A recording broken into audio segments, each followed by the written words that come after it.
So I want to share a simple time management exercise with you that I've been using for many years. In fact, it goes back to my days of leading internal audit teams.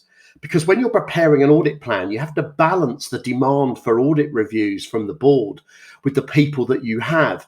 So you need to know how many days of work are available to you in order to know how many projects you can complete. Now, since I've been self-employed, I've carried on using this tool because I find it a useful way for me to try and curb some of my wilder plans and ambitions and get realistic about what can be achieved in the time I have available.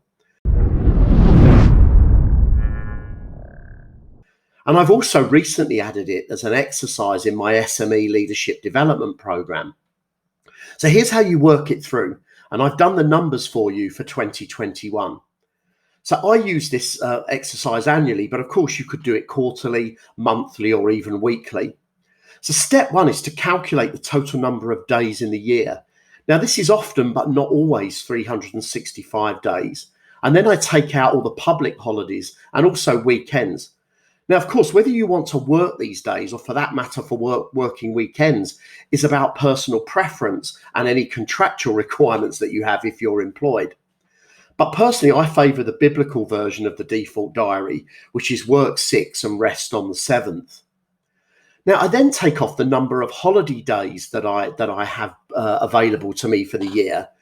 And I also calculate a 5% allowance in for sickness and for dealing with whatever shows up in life, as we often find things do.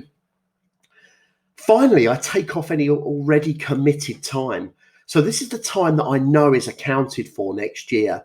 Now, in my case, I've allocated 120 days to work with the 10 businesses that I work with in my core business coaching practice. So you might allocate time aside for all of the business as usual activities you're required to undertake. Now, this leaves me with 145 days of focused effort on my leadership development programs and on any development projects that I want to do within my business. Now, you can calculate your available time using this model and see just how much or little is available to you for driving the business forward. And this will definitely help you make decisions about resourcing and priorities.